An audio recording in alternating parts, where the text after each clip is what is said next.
Oke guys, welcome back to Daily Charting with Toshi, di mana kita akan daily chart your favorite cryptocurrencies.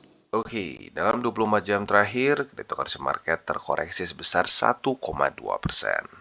Dengan total market cap mencapai di 1,16 triliun US dollars. Nah, kita bisa lihat untuk Bitcoin ada koreksi tipis sebesar 0,34% dalam 24 jam terakhir dan sekarang trading di angka 27.204. Sementara untuk Ethereum dia secara koreksinya lebih signifikan, bisa dibilang 5 kalinya ya, yaitu di 1,53% ya. Lalu itu sekarang trading di angka 1784 ya. Untuk BNB dia terkoreksi kurang lebih di 2% kalau kita bulatkan ya, di 335 USD secara harganya. Lalu untuk XRP dia terkoreksi sebesar 1,91% dan sekarang trading di angka 0,37 ya. Untuk Cardano dia terkoreksi sebesar 2,85% dalam 24 jam terakhir dan sekarang kembali trading di angka 34 sen. Untuk Polygon Matic dia terkoreksi sebesar 3,25% dan kembali ke angka 1,2 dolar. Dan yang terakhir ada Dogecoin, dia terkoreksi sebesar 3,97%, nyaris 4%-an di angka 0,074. Jadi pada hari ini kita bisa lihat kecenderungannya cryptocurrency market koreksi semua, tetapi bisa kita lihat di sini ya, untuk Bitcoin dominan sepertinya meningkat karena kita bisa di sini Bitcoin cenderung koreksi tipis, sementara yang lain koreksinya mulai dari 1%-an sampai ada nyaris ke 4% ya. Jadi lagi-lagi pada hari ini Bitcoin dominan cenderung meningkat. Nah, selanjutnya kita akan geser ke economic calendar.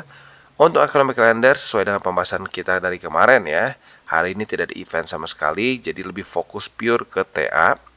Dan untuk kedua, bukan kedua, tapi untuk besok ya. Untuk besok kita bisa di sini ada beberapa data ya yang bisa dibilang important ya, bintang 3 seperti dari China, dari Eropa ada 2. Tetapi kalau dari sebelum-sebelumnya sih ya, data-data Eropa dan di luar dari Amerika biasanya nggak terlalu ngaruh. Jadi lagi-lagi untuk besok kita lebih fokus juga ke technical analysis. Oke, sebelum kita masuk ke analisa secara TA-nya ya, kita akan bahas dulu mengenai satu news. Nah, news ini menyatakan bahwa ya kripto mulai banyak dipakai di Vietnam ya dengan holders mencapai 16,6 juta jiwa atau ya bukan jiwa lah, minimal account mungkin ya. Nah, kalau kita di sini ternyata datanya mereveal bahwa sekitar 17% dari populasi Vietnam sudah masuk ke dalam cryptocurrency ya atau minimal memiliki cryptocurrency, which is quite big ya.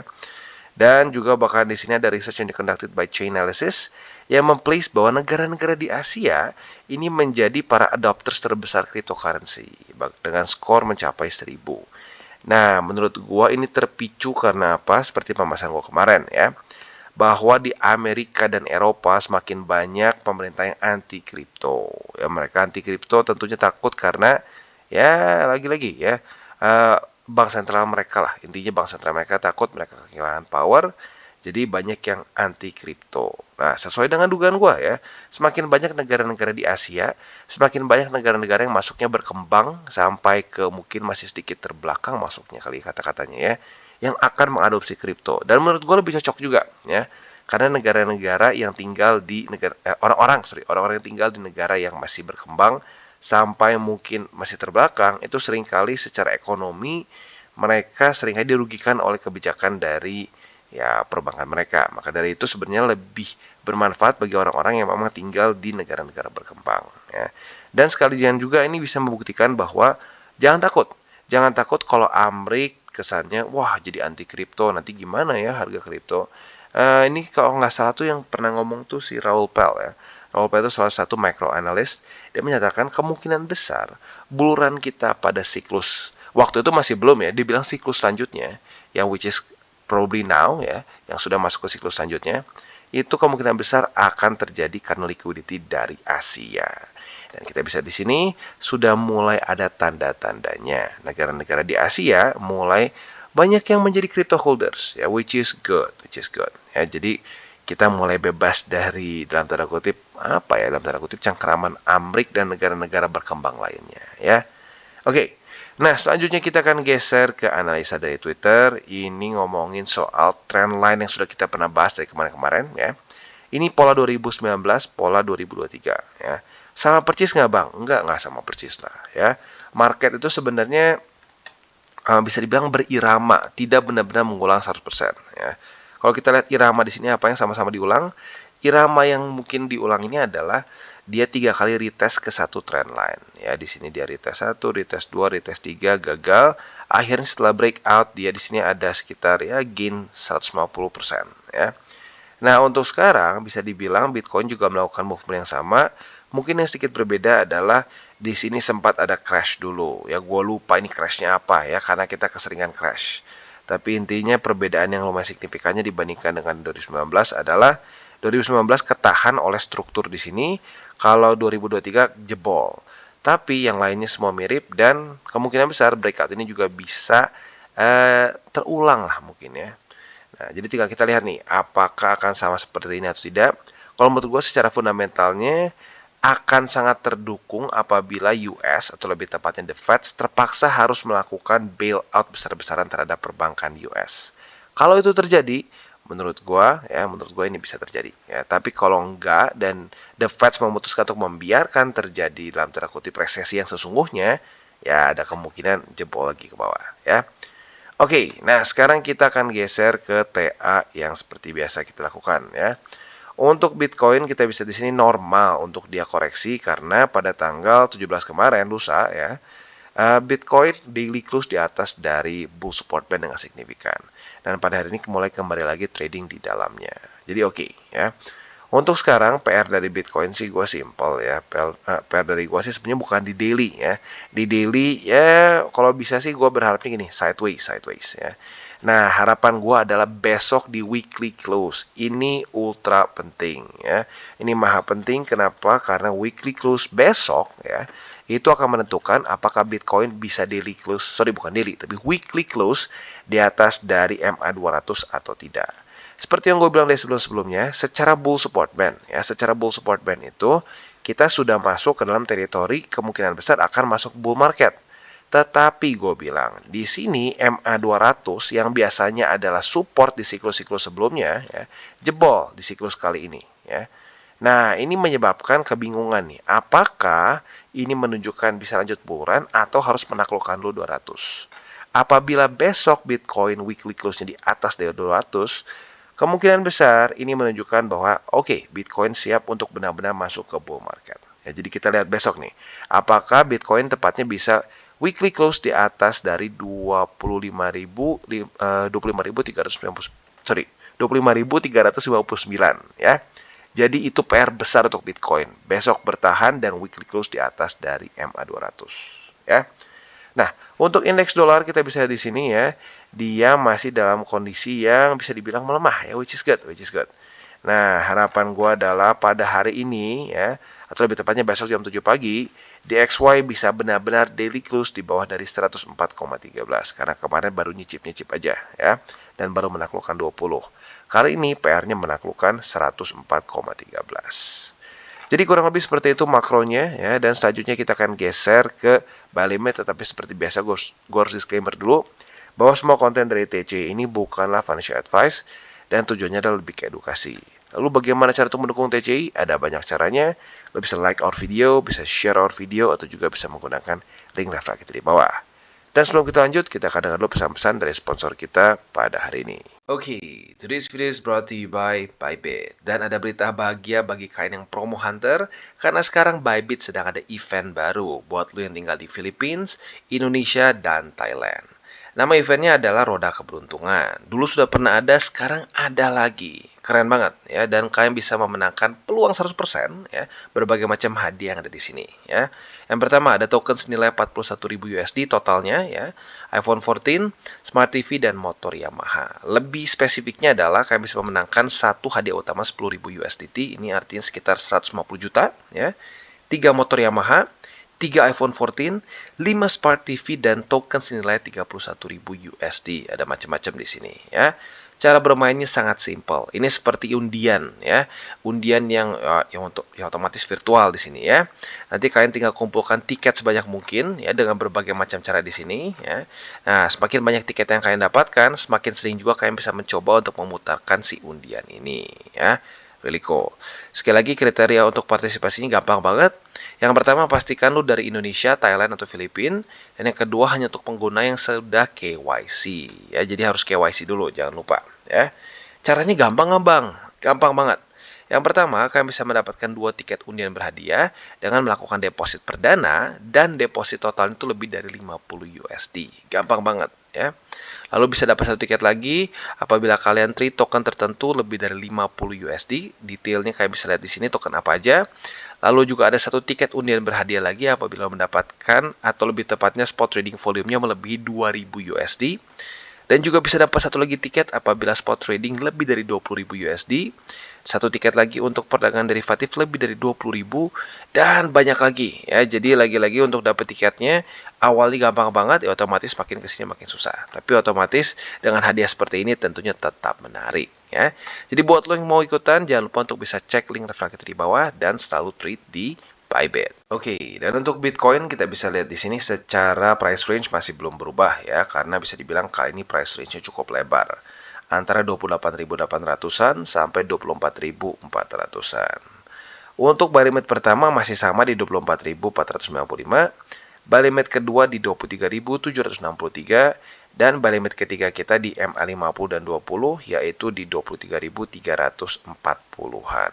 Ya, jadi itu untuk posisi spotnya. Untuk posisi futures yang paling dekat sekarang masih posisi short apabila terjadi retest 1, retest 2 di sini ya di 28.828 kita bisa pertimbangkan untuk buka posisi short dengan target TP kita di 24.495. Untuk posisi longnya otomatis tinggal kita balik saja logikanya. Apabila terjadi retest 1, retest 2 di sini, kita bisa buka posisi long ya, dengan target TP di 28.828 untuk yang lebih agresif. Yang lebih konservatif mungkin bisa di sini, struktur baru 27.463. Jadi kurang lebih seperti itu untuk Bitcoin. Oke, dan selanjutnya kita geser ke Ethereum dan buy limit spot pertama kita jebol ya. Tapi nggak apa ya, ini kita gunanya buy limit secara spot ini adalah untuk jangka panjang, jadi kita mengaverage harga ya. Buy limit pertama sudah kena dan jebol. Buy limit kedua kita di 1705 dan buy limit ketiga kita di 1660. Jadi itu untuk posisi spot di Ethereum. Untuk posisi futuresnya kita bisa lihat pada hari ini Ethereum sudah mulai melakukan retest pertama di 1780. Maka dari itu apabila Ethereum besok pagi jam 7 masih diliklus di bawah dari struktur 1780, maka kita bisa pertimbangkan untuk limit posisi short di sini. Kenapa? Karena ini retest 1, kalau dia bisa bertahan di bawah, retest selanjutnya adalah retest kedua alias konfirmasi. Nah, setelah kita bisa buka posisi short di sini, target TP kita adalah di 1705. Sementara untuk posisi long tinggal kita balik logikanya.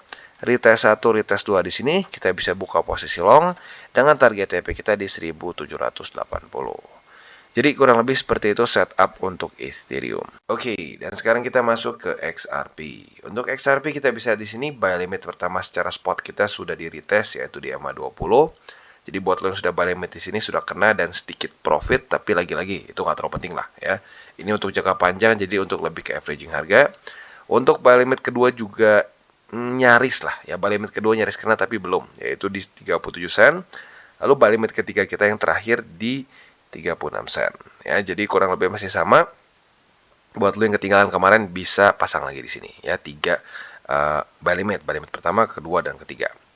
Untuk posisi futuresnya, buat lo yang sudah lihat di sini terjadi retest pertama di MA20, maka otomatis apabila terjadi retest kedua pada hari ini di MA20, kita bisa pertimbangkan untuk buka posisi long. Ya, jadi kita bisa limit posisi long di MA20, retest lagi pada hari ini, buka posisi long dengan target TP di MA50 atau bisa juga di 38 sen. Nah, di waktu bersamaan kita bisa juga dia retest ke MA50 kemarin. Jadi, technically speaking, kita bisa limit di MA50 dan juga di 20. Kalau kita kena lagi di sini, ya pada hari ini misalkan TikTok nih, kena lagi di atas. Nah, untuk posisi shortnya di sini, target TP-nya kita balik di MA20. Atau kalau lu mau sedikit lebih agresif, boleh di 37 sen. Ya.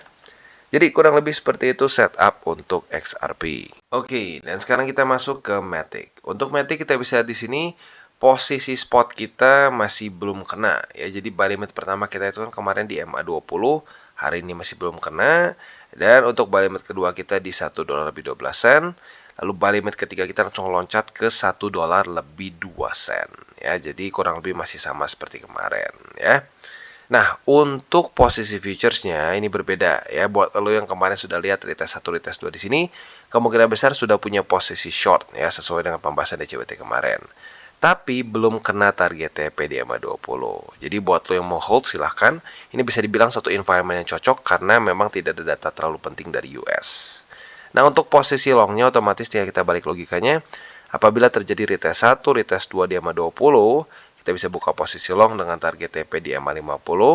Atau kalau lo mau sedikit lebih agresif, bisa pertimbangkan di upper band, yaitu di $1 lebih 27 sen. Oke, dan yang terakhir kita geser ke Phantom. Untuk posisi spotnya, buy limit pertama sudah kena ya, di mana kemarin itu dan hari ini juga sudah retest ke 48 sen. Ya, jadi buy limit pertama sudah kena. Buy limit kedua otomatis masih sangat jauh, yaitu di 41 sen. Dan buy limit ketiga kita di 34 sen ya. Jadi lagi-lagi untuk buy limit di Phantom masih jauh-jauh ya.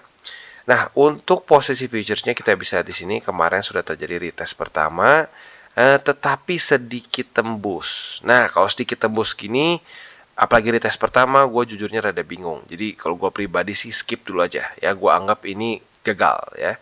Jadi kita lihat dalam beberapa hari ke depan, apabila hari ini bisa reclaim lagi, lalu besok lusa dan seterusnya bisa retest 1, retest 2, kita bisa buka posisi long. Nah, tetapi apabila jebol ke bawah, gagal mempertahankan, retest 1, retest 2 di sini, kita bisa buka untuk posisi short dengan target TP kita di 41 sen ya. Jadi kurang lebih seperti itu setup untuk Phantom ya, bisa dibilang cukup simple dan juga ini ending dari DCWT kita pada hari ini ya. Nah, untuk cryptocurrency market, menurut gue sekali lagi yang menjadi kunci adalah weekly close besok untuk BTC. Apakah BTC bisa bertahan di atas dari MA 200 di di weekly ya. Seperti yang kita tahu untuk di weekly itu sekarang ada di angka 25.300 ingat gue ya. Coba kita lihat ya. 25.300-an di sini ya. Kalau besok bisa weekly close di sini, menurut gua ini memberikan satu confidence lagi untuk market crypto ya. Nah, selain dari itu, kalau secara fundamentalnya harapan gua adalah semoga saja Amerika Serikat benar-benar memutuskan untuk bail out bank-bank yang kemungkinan besar akan kena bank run lagi ya. Kalau sampai itu terjadi, katanya bisa sampai ngeprint 2 triliun USD. Kalau itu terjadi, kemungkinan besar indeks dolar akan terjun payung dan Bitcoin akan pump. Ya, tinggal kita tunggu dua hal tersebut. Oke guys, jadi itu adalah akhir dari segmen DCWT kita pada hari ini. Dan jangan lupa bagi kalian yang merasakan manfaat dari segmen ini, jangan lupa untuk share ke teman-teman kalian. Dan apabila lu pengen mensupport channel kita, ya TCI, jangan lupa untuk menggunakan link referral kita di bawah. Nggak wajib ya, tetapi apabila lu menggunakan link referral kita di bawah, ada macam-macam ya, dari Bybit, Huobi, Maxi, toko kripto, dan banyak lagi ya. Ya, walaupun nggak wajib, tapi kalau menggunakan link referral kita, lu secara langsung membantu perkembangan dari TCI. Dan satu lagi, jangan lupa juga untuk join Telegram group kita, di mana kita bisa ngobrol-ngobrol santai mengenai dunia cryptocurrency secara dua arah. So, jangan lupa untuk like, subscribe, klik the bell icon, and see you on the next video.